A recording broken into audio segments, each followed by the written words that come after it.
Hello amphibian lovers, it's AmphibianBoss here, and today I wanted to show you how to set up and properly set up a fire-belly toad tank or terrarium, paulidarium, I believe that's how it's pronounced, aquarium, whatever you like to call it.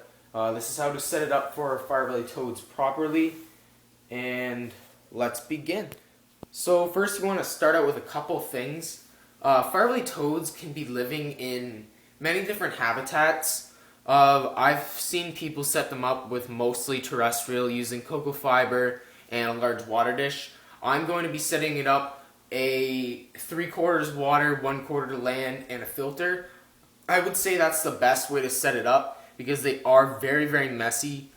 Algae grows in the tank very, very quickly, and their poop just gets everywhere. They're very, very messy. There's a lot of different ways to keep that clean. One way is to have a filter. Another way is to keep a substrate without using any gravel. So you can see here, this is Recti carpet. It's made from 100% recycled plastic. There's no oils or anything inside the plastic that can hurt your fire-belly toads. And especially if you soak it first. I've soaked this. Actually, I soaked it and then I used it for my setup. And then I'm using it again after I cleaned it because it was very messy and now it's nice and clean, which is awesome. So that's going to be your substrate. And you want to have at least a 10-gallon aquarium. This is a used, I've had it for such a long time. I got it brand new. It's a used 10-gallon aquarium, nice and clean. 10-gallon to start out with.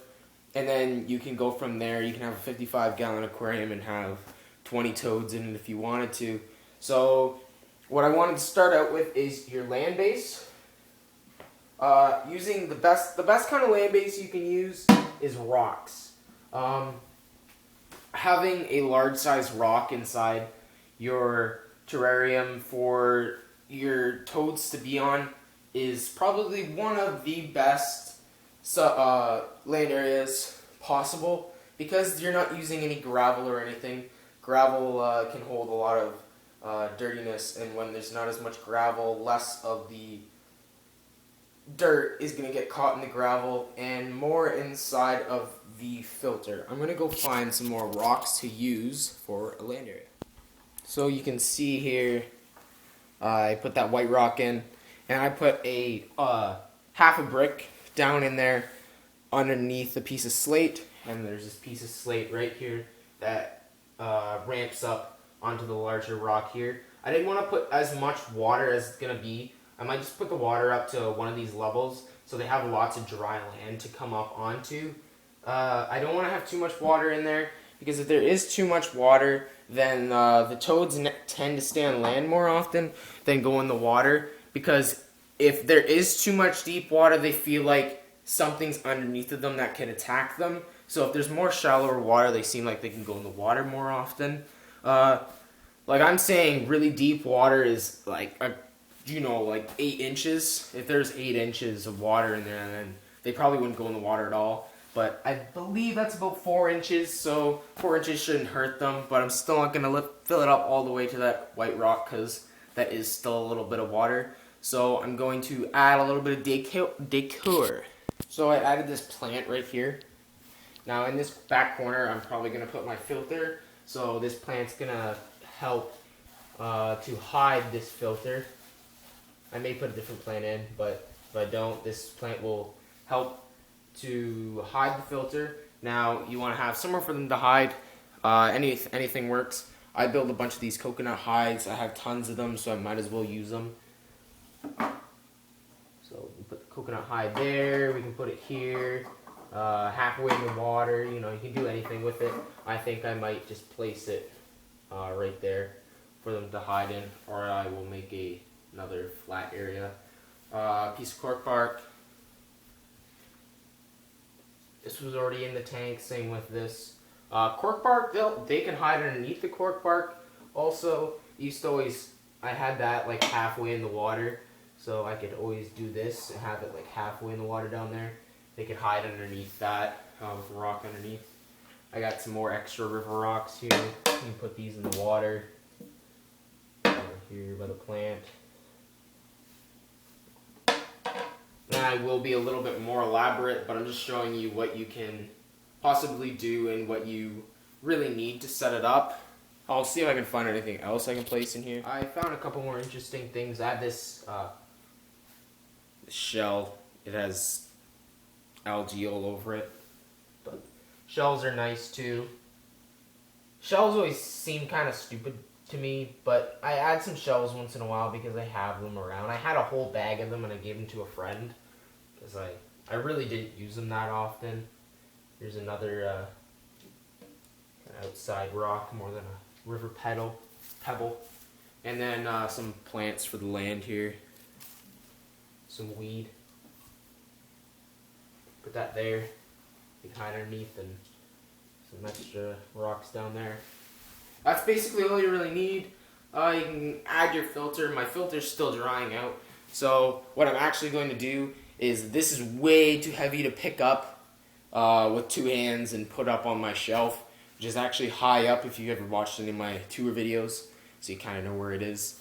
I'm just going to take this, take everything out of it, put it back up on the shelf, do everything that I just did, and put the filter in, fill it up with water, put the toads in, and see how it looks. Also, adding a background is always a great thing to do. This is the same background I usually use. You just put it on there. I usually just scotch tape it on, but it kind of statically sticks. So if this tape does come undone, usually it sticks statically. That looks nice. It keeps them a little bit more secure than that. That's kind of, and it looks nice too.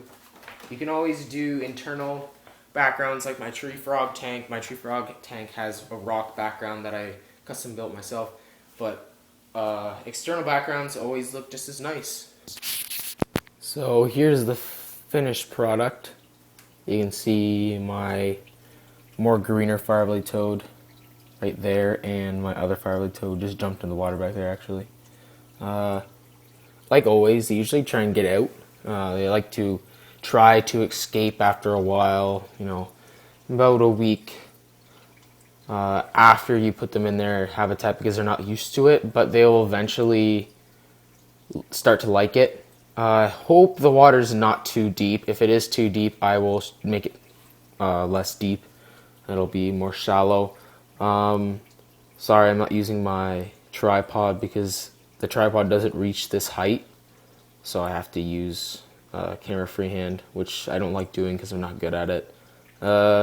Just one thing to point out is fireblade toads, they don't design their habitat and they don't move things around like a hermit crab would or humans would, but they do like to knock plants in the water. This plant here actually might end up in the water.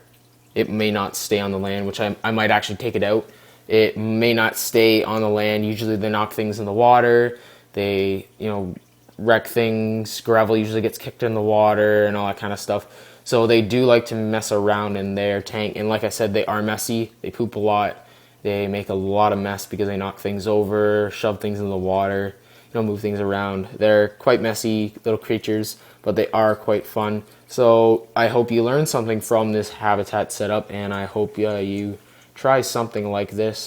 Just like having ideas for some people who are a little bit more experienced. I like watching videos just to see what other people have designed and just for some designing ideas. So this is my design, and I'd like to thank you guys so much for watching, and like always, peace.